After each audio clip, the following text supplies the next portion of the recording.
Hola, ¿por qué Luis Arce no despidió a su ministro corrupto? Eh, ¿Se conocen los porcentajes de la corrupción? ¿Cuánto cobra un ministro corrupto a una empresa que tiene que hacer un trabajo para el Estado? ¿Se conocen los porcentajes de distribución de ese dinero entre los masistas? Eh, ¿Cuánto cobraron, por ejemplo, por Bulo Bulo? Eh, Pero resulta que el MAS le teme a una señora que tiene cargo de general del ejército norteamericano, doña Laura Richardson. El MAS le tiene miedo porque dice que se está acercando demasiado a los militares bolivianos. Tuca, el cocalero Morales ya sabe cómo es la cotización del dólar negro, del dólar del mercado negro. 8.10, ha dicho él. La policía captura a los que detiene a los que especulan con el dólar, pero a él seguramente no lo van a detener.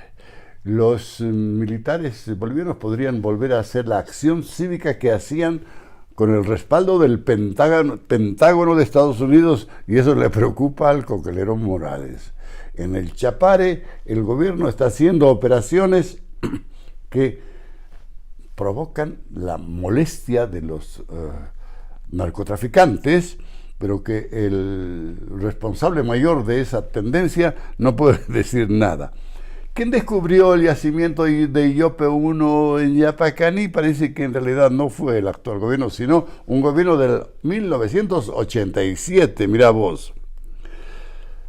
El gas está disminuyendo y hay un artículo de la riqueza de las naciones en el siglo XXI. Bueno, eso es lo que, muy rápido, un repaso así rapidísimo, lo que trata Siglo XXI en su edición de esta semana. Ya sabes, te tienes que suscribir a Siglo XXI, tienes que recomendar que se suscriban a Siglo XXI tus amigos, tus parientes, no sé qué, para poder apoyarnos y que podamos seguir haciendo periodismo sin miedo. A ver, sepa cuánto cobran los corruptos, ¿no? A ver, dice Siglo XXI que en pocos días Luis Arce pasó de ser el ganador en su pelea con Evo Morales a ser el perdedor, el derrotado. Está ahora casi en la lona.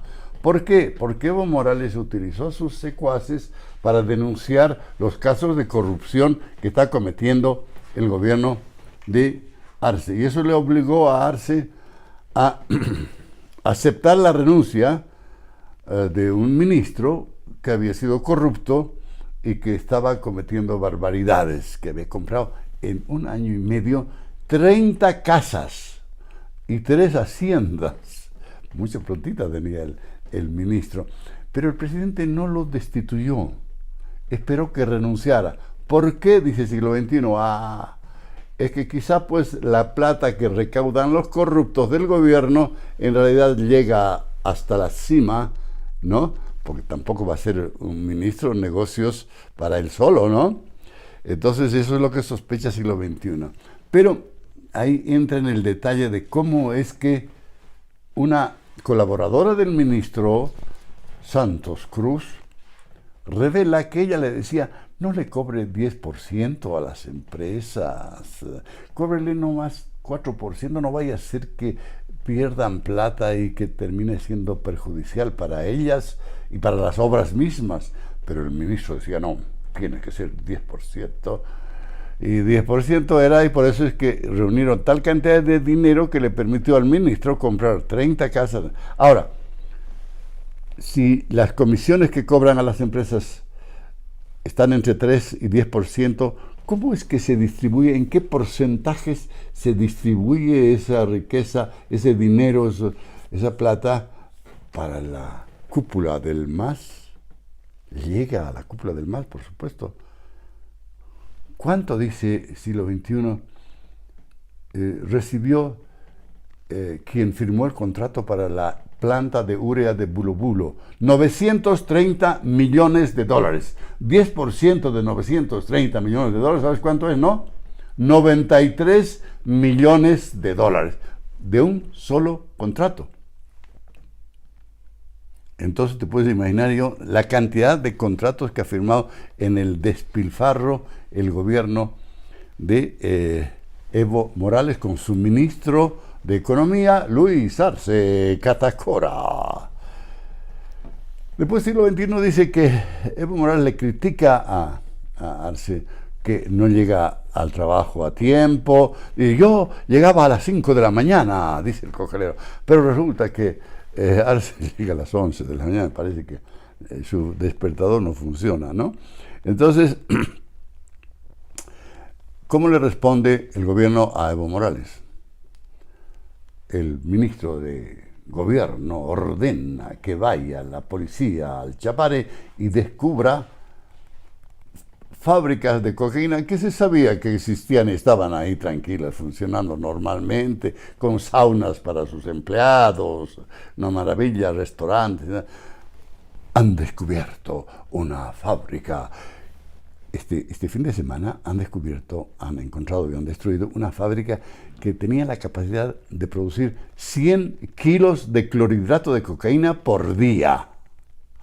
Y sabe el gobierno que puede dar estos golpes en el Chapare y sabe que el cocanero Morales no puede protestar porque se delataría.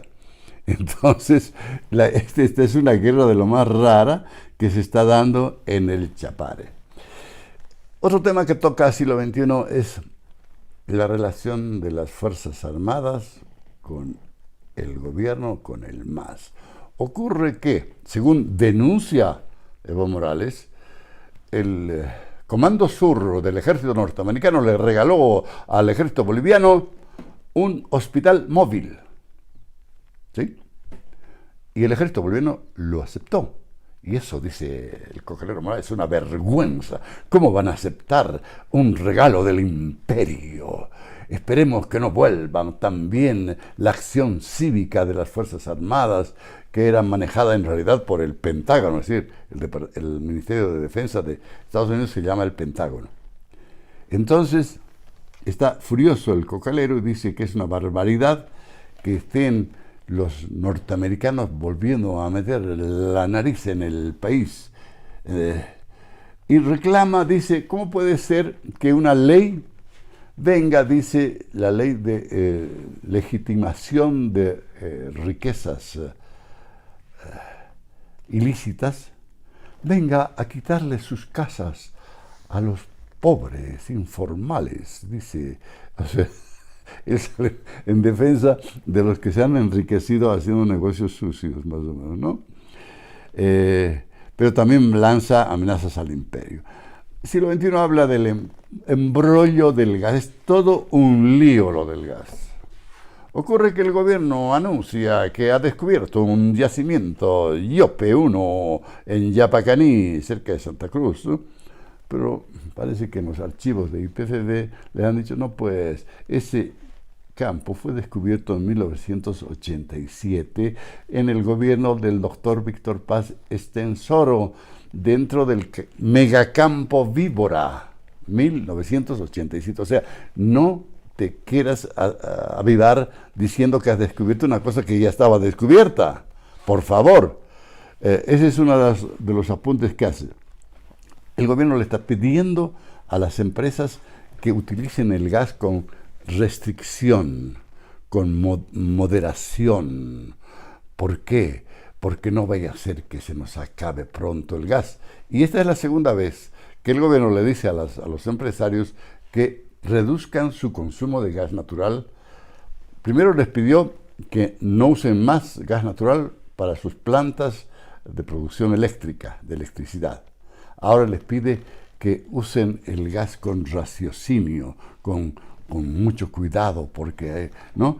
Entonces, ocurre que en este momento Bolivia tiene muy poco gas. La Argentina ha decidido negociar directamente con las empresas productoras de petróleo y de gas en Bolivia y no con IPCD para la compra de gas boliviano, pero además los argentinos le están pidiendo a los brasileños que les cedan un poquito del gas boliviano que les toca más o menos 14 millones de metros cúbicos diarios a los brasileños por una deuda que tiene Bolivia con el Brasil. Brasil pagó con anticipación por ese gas y ahora Brasil lo quiere. Justito, justito cuando ya Bolivia no tiene gas, mira vos, ¿no? Entonces, ahora Argentina le está pidiendo a Brasil que le ceda un poquito porque ya llega el invierno, ya sabes, ¿no? Llega, estamos en mayo, viene junio y junio es el mes más importante para el invierno, ¿verdad? Entonces, ya viene el invierno y los argentinos están preocupados porque dicen, ¿y ahora con qué vamos a calentar a las provincias del norte argentino que estaban acostumbradas a usar el gas boliviano? Finalmente, siglo XXI toca en la página 4 un tema muy difícil.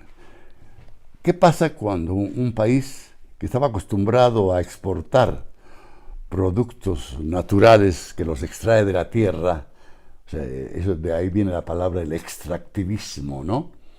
¿Qué pasa cuando ese país ha dejado de exportar?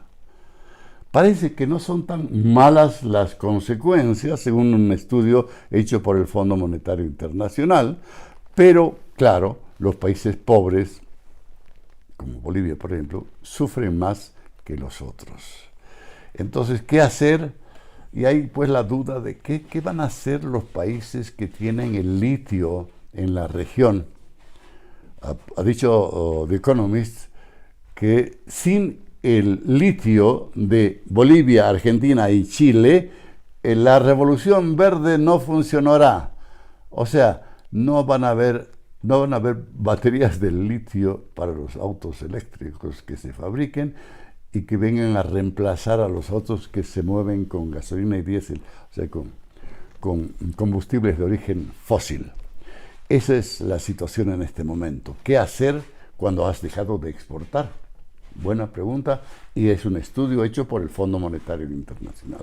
Ya sabes, si te ha gustado este video, te suscribes, le pones la campanita para que te avisen cuando llega otro, pero sobre todo te suscribes a Siglo XXI, la carta informativa semanal que circula desde 1988, todos los lunes de Dios.